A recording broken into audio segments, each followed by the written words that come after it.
এবার পাগড়ি কাণ্ডে পথে নেমেছে এক্স সার্ভিসম্যান বেঙ্গল ফোরাম। আজ ধর্মতলার গান্ধী মূর্তির পাদদেশে তারা শান্তিপূর্ণ অবস্থান করেছে। মূলত বলবিন্দর সিং এর মুক্তির দাবিতে এই অবস্থান করেছেন তারা। বিজেপি নবান্ন অভিযানে ধৃত বলবিন্দর সিং এর পাগড়ি খোলা নিয়ে শুরু হয়েছে রাজনৈতিক তরজা। শনিবার বলবিন্দর সিং এর মুক্তির দাবিতে ধর্মতলায় গান্ধী মূর্তির পাদদেশে শান্তিপূর্ণ অবস্থান করলেন এক্স সার্ভিসম্যান বেঙ্গল ফোরাম। এ সংগঠনের এক কর্মকর্তা জানিয়েছেন, বিনা দোষে বলবিন্দর সিংকে গ্রেপ্তার করা হয়েছে। পাশাপাশি একজন এক্স আর্মিকে রাজ্যের পুলিশ যেভাবে অসম্মান করেছে, আমরা কখনো তা মেনে নেব না। অবিলম্বে বলবিন্দর সিংকে মুক্তি দিতে হবে।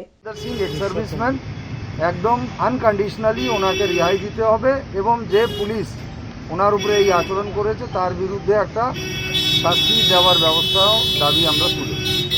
বড় ব্যাপার যে একটা আমাদের সেনাবাহিনীতেও যারা আমাদের শিখ সোলজার আছেন, অফিসার আছেন, তাদেরকে কিন্তু পুরো এইভাবেই সম্মান আমরা দিই। আর একটা ধর্মীয় ব্যাপারটা তো রয়েছে, সাথে সাথে আমাদের একজন এক্স সার্ভিসম্যান, তার অপরাধটা কি?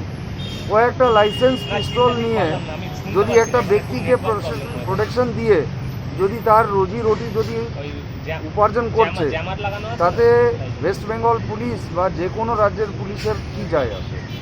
সেখানে তার উপরে যে ধারারগুলো লাগানো হয়েছে, তার মধ্যে 307, তার মধ্যে আর্মস অ্যাক্ট, তার মধ্যে মহামারীর অ্যাক্ট, মানে যা পেরেছে তারা সব আইন, মানে আইপিসি 12খানা ধারা লাগানো হয়েছে। চাইছি সসম্মানে সর্দার বলবিন্দর সিংকে রিহাই ইমিডিয়েটলি, আর ভবিষ্যতে যেন কোনো পূর্ব সৈনিকের উপরে এই ধরনের আচরণ পুলিশ করার আগে 4বার বিচার চিন্তা ভাবনা করবে।